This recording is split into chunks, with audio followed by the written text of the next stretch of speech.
Hello everyone, स्वागत है आप सभी का अपने यूट्यूब चैनल पे जिसका नाम है stay pen health and this doctor Jyoti है। आज की वीडियो है अबाउट प्रेगनेंसी में क्या क्या सावधानियां रखें। बहुत सारी क्वेरीज आती हैं तो उस पर सोचा कि थोड़ा सा डिटेल वर्जन हम लोग डिस्कस कर लेते हैं। तो वीडियो होने वाली काफ़ी इंटरेस्टिंग। चैनल में तो प्लीज़ सब्सक्राइब करिएगा एंड जिन लोगों ने सब्सक्राइब कर लिया उनका thank you very much for subscribing and being a part of stay pen health and let's start with the video. First of all, pregnancy में क्या करें क्या नहीं करें, बहुत ज़्यादा कन्फ्यूजन रहता है इस चीज़ को लेके। बट आज हम यहाँ पर डिस्कस करेंगे कुछ ऐसी चीज़ों के बारे में जो बहुत ज़्यादा आपको क्वेश्चन रहता है और उसको हम लेके काफ़ी ज़्यादा डिटेल में थोड़ा सा डिटेल, ज़्यादा डिटेल नहीं बिकॉज बहुत लंबा होने हो जाएगा फिर वीडियो। तो थोड़ा सा वन बाय वन एक ब्रीफ डिस्कशन कर लेते हैं। तो let's start the video. Pregnancy में क्या करें और क्या नहीं करें वो हम अभी वन बाय वन डिस्कस करेंगे। फर्स्ट ऑफ ऑल क्या, हमेशा यही क्वेश्चन रहता है प्रेगनेंसी में क्या खाएं और क्या ना खाएं। ठीक है, तो प्रेगनेंसी में क्या क्या खाना है वो हम डिस्कस कर लेते हैं। प्रेगनेंसी के लिए आपको खाना है, अगर आप प्रेग्नेंट हो चुके हैं तो आपको खाना है सबसे पहले तो ग्रीन वेजिटेबल्स में आयरन, पोटेशियम और तमाम तरीके के जितने आपके आयरन रिच, कैल्शियम, जितना भी आपको ज़रूरत होता है आपकी प्रेगनेंसी के लिए बहुत ज़्यादा होता है। आयरन की डेफिशिएंसी होनी चाहिए, उसको मैंने ऑलरेडी डिस्कस कर चुका है। तो आपको ग्रीन वेजिटेबल्स खाने हैं। देन आपको फ्रूट्स खाने हैं। फ्रूट्स बहुत ज़्यादा इंपॉर्टेंट होते हैं आपकी इम्यूनिटी के लिए, आपके बेबी के ग्रोथ के लिए। ठीक है, और साथ ही साथ आप फ्रूट जूस ले सकते हैं। फ्रूट जूस अब ऐसा नहीं कि मार्केट से लेके आ रहे हैं पैकेट वाला, उसमें क्या कहते हैं प्रिजर्वेटिव डालते हैं, वो मत लीजिए। आप नॉर्मली घर पे फ्रेश जूस बनाइए। कोई मशीन लेके आजकल तो आराम से अवेलेबल जूसर वगैरह, वो आप जैसे ऑरेंज जूस हो गया, पपाया, पका हुआ खाना है, कच्चा नहीं खाना है, राइट। और खाने का कोई ऐसा नेसेसिटी भी नहीं है, आप अदर फ्रूट्स भी ले सकते हैं, सेब वगैरह। ठीक है, उसके साथ साथ आपको पाइनएप्पल जूस भी नहीं लेना है। ग्रेप्स भी बहुत लिमिट अमाउंट में खाते हैं बिकॉज ये सब चीज़ जो है मिसकैरेज की तरफ आपको ले जाती हैं। ठीक है, तो आप जो फ्रूट जूसेस हैं वो आप ले सकते हैं। इसमें आप अनार का जूस ले सकते हैं, बहुत ज़्यादा इंपॉर्टेंट होता है प्रेगनेंसी के दौरान। तो अनार मतलब सोचिए एक अमृत टाइप है बिकॉज ये एक तो बच्चे की ग्रोथ के साथ साथ आपका जो है, और अगर जैसे कि आयरन डिफिशिएंसी नहीं हो पाना, इन सब में बहुत ज़्यादा हेल्प करता है, मतलब आयरन की डिफिशिएंसी नहीं होने देता है। और अनार तो ऑब्वियसली इम्प्लांटेशन के लिए बहुत ज़्यादा ज़रूरी है, तो प्रेगनेंसी के लिए ट्राई करें तो अनार का जूस तो ज़रूर से ज़रूर लेना है। ठीक है, तो ये तो बात हो गई जूस की। केला खाइए, केला बहुत ज़्यादा इंपॉर्टेंट होता है, इसमें मैं ऑलरेडी डिस्कस कर चुका है। अब बात करेंगे ड्राई फ्रूट्स। ड्राई फ्रूट्स कौन से खाने हैं कौन से नहीं खाने हैं, इस पर भी हम लोग ऑलरेडी डिस्कस कर चुके हैं, तो एक बार वो वीडियो आप जरूर जाके देखिएगा। ठीक है, अब बात करेंगे, आप साबुत अनाज खा सकते हैं जिसमें ओट्स आता है। ओट्स भी आप लीजिए, ब्राउन राइस लीजिए, ये भी बहुत ज़्यादा हेल्दी होते हैं ड्यूरिंग प्रेगनेंसी में बच्चे की ग्रोथ के लिए। ठीक है, फाइबर्स खाइए। फाइबर्स जैसे मूली, गाजर, ये सब हो गया, ये आपके को जो कॉन्स्टिपेशन है, बिकॉज ऑब्वियसली प्रेगनेंसी में जो स्लो प्रोसेस रहता है ड्यू टू प्रोजेस्टेरोन हार्मोन, हमारा जो बॉल सिस्टम में स्लो वर्क करता है, तो उसको उसकी वजह से कॉन्स्टिपेशन होता है। तो उसको रिड्यूस करने के लिए आप जो है अपनी डाइट में फाइबर शामिल करिए। ठीक है, गाजर, मूली, मूली के पत्ते, ये सब आपके डाइट में शामिल होने से आपको कॉन्स्टिपेशन से काफ़ी हद तक रिलीफ मिलेगा। ठीक है, उसके बाद हम बात करेंगे, ये तो बात होगी क्या खाएं क्या ना खाएं। ठीक है, अब आपको एग खाना है। एग भी प्रेगनेंसी में बहुत ज़्यादा इंपॉर्टेंट रोल निभाता है। इसमें बायोटिन होता है और कैल्शियम भी होता है, प्रोटीन भी होता है, तो बच्चे की डेवलपमेंट के लिए तो बहुत ज़्यादा ही इंपॉर्टेंट है। तो आप कई अपनी डाइट में ज़रूर से ज़रूर शामिल करें अगर आप प्रेग्नेंट है तो। सबसे बात पते की ये है कि आपको जो है अध पका, अध कच्चा, हाफ फ्राई नहीं खाना है। पूरा पका के और पूरा बॉईल करके या ऑमलेट बना के आप खाइए, हाफ फ्राई नहीं खाना है। ठीक है, तो इस चीज़ का आपको बेसिकली ध्यान रखना है अगर आप एग खा रहे हैं तो। ठीक है, अब बात करेंगे नॉनवेज की। नॉनवेज में आपको जो है अध पका नहीं खाना है कुछ भी। ठीक है, और मीट वगैरह खाते तो ऑब्वियसली फैट आपका बढ़ेगा, तो इसलिए नॉर्मल आप जो प्रोटीन रिलेटेड होते हैं जैसे कि चिकन हो गया, फिश हो गया, ये सब आप ले सकते हैं और इससे भी आपको काफ़ी हद तक प्रोटीन मिलेगा। ठीक है, वैसे दालें वगैरह भी हैं, और जो लोग नॉनवेज खाते हैं उनके लिए ये है टिप कि आप जो है अध पका नॉनवेज नहीं खाना है, पूरा पका के ही खाना है। रोस्ट करके भी मत खाइए। ठीक है, पूरा पका के ही आप नॉनवेज खाइए। अब बात हो ही रही है फ़िश की, तो फ़िश वो वाली फ़िशेज़ नहीं खानी है जिसमें हाई मर्करी पाया जाता है। हाई मर्करी जिन मछलियों में पाया जाता है उससे भी आपका एबॉर्शन और मिसकैरेज हो सकते हैं। तो इस चीज़ का ध्यान रखना। Those who are non veg और फ़िश के स्पेशली लव ईटर्स हैं, तो उनके लिए फ़िश वो वाली फ़िशेज़ नहीं खानी है जिसमें आपके हाई मर्करी लेवल हो। ठीक है, बिकॉज ये मिसकैरेज कॉज करता है।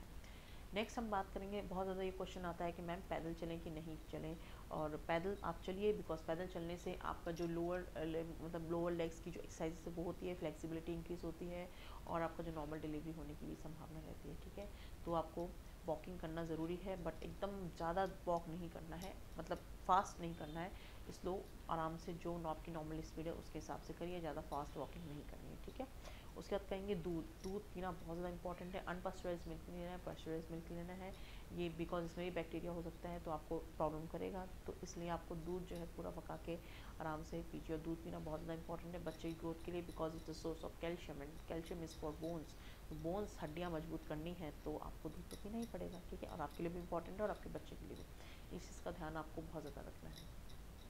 अब क्वेरी आती है बेसिकली कि मैम जो आप अंकुरित चने वगैरह खाते हैं ये खाएंगे, तो ये बिल्कुल मत खाइए, बिकॉज इससे में भी जो बैक्टीरिया पनप जाते हैं, जो आपको कॉन्स्टिपेशन के साथ साथ आपका डाइजेशन प्रॉपर नहीं हो सकता और आपका मिसकैरेज होने की भी संभावना रहती है, बिकॉज बैक्टीरिया पनप जाता है जिसकी वजह से मिसकैरेज होता है। तो अंकुरित अनाज बिल्कुल मत खाइए।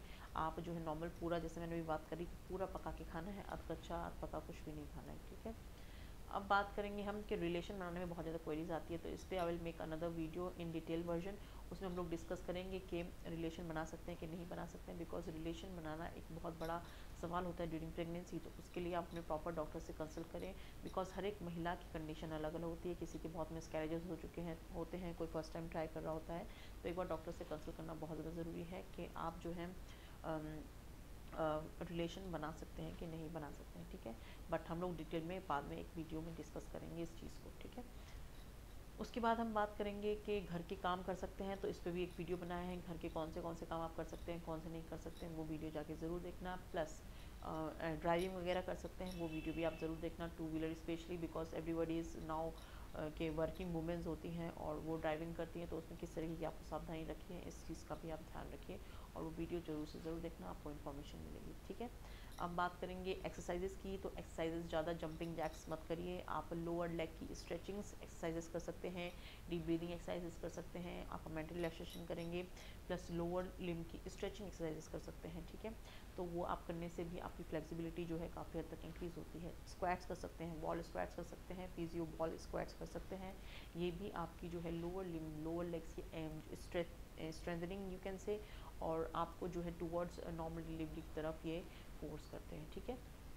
तो ये बेसिकली कुछ चीज़ें हैं जो आपको बहुत ध्यान रखनी है। वेस्टर्न टॉयलेट और इंडियन टॉयलेट का ऐसा कोई इशू नहीं है, आप इंडियन में भी बैठ सकते हैं और वेस्टर्न में भी बैठ सकते हैं अगर ज़्यादा ही, because at the end of the 9th month और around 9 month is very difficult for every individual to breathe easy, तो इसलिए आप वेस्टर्न स्टाइल यूज़ करें तो ज़्यादा बेटर है। और अगर नहीं बैठा जा रहा है इंडियन में, तो ऑब्वियसली वेस्टर्न स्टाइल की तरफ आपको मूव करना पड़ेगा, ठीक है। तो ये तमाम तरीके की चीज़ें हैं, और ज़्यादा गैसी हो रहे हैं, जैसे आपको कॉन्स्टिपेशन ज़्यादा होता है तो डॉक्टर से कंसल्ट करके आप मेडिसिन भी ले सकते हैं, बिकॉज कॉन्स्टिपेशन से भी ऑब्वियसली आपका फोर्स तो लगता है, तो आपको यूरिन लीकेज हो सकता है। तो उसके लिए आपने क्या करना है, उसके लिए आपको कीगल एक्सरसाइजेस करना है। इस पर भी मैंने डिटेल वर्जन वीडियो बनाया है कि कीगल एक्सरसाइज प्रेगनेंसी में करें तो ऐसा कोई आपको नुकसान नहीं होने वाला है। इवन दो आपकी जो रेक्टल मसल्स एंड जो क्वाइट मसल होती हैं वो काफ़ी ज़्यादा स्ट्रेंथ होगी, और आपको जो यूरिन लीकेज की समस्या है वो काफ़ी हद तक रिजॉल्व होने वाली है, बिकॉज प्रेगनेंसी में ऑब्वियसली ये कॉमन प्रॉब्लम रहती ही है कि अगर यूरिन लीकेज होता है तो कोई और अदर कॉम्प्लिकेशंस तो नहीं आ रहे हैं, तो इस चीज़ का आपको ध्यान रखना है। साथ ही साथ जिन फीमेल्स को ल्यूकेरिया वगैरह की इशू होते हैं या वाइट डिस्चार्ज होता है, तो वो भी इट्स अ नॉर्मल थिंग, अगर ज़्यादा ही हो रहा है, स्मेली हो रहा है, तो उसके लिए भी आपको डॉक्टर से कंसल्ट करें, ठीक है। पेंटी लाइनर्स वगैरह पहन सकते हैं, इवन दो हर एक इंडिविजुअल की अपनी चॉइसेस है, ओवर होता है तो भी पेंटी लाइनर का सच बहुत ज़्यादा यूज़ है, बिकॉज इतना तो अगर एक्सेस क्वांटिटी में होता है तो डॉक्टर से कंसल्ट करिए, it may be a cause of concern, right. तो ये कुछ चीज़ें हैं जिसका आपको बहुत ज़्यादा ध्यान रखना है प्रेगनेंसी में, ये सारी सावधानियाँ रखनी बहुत ज़्यादा ज़रूरी है, एल्स आपको प्रॉब्लम हो सकती है, ठीक है।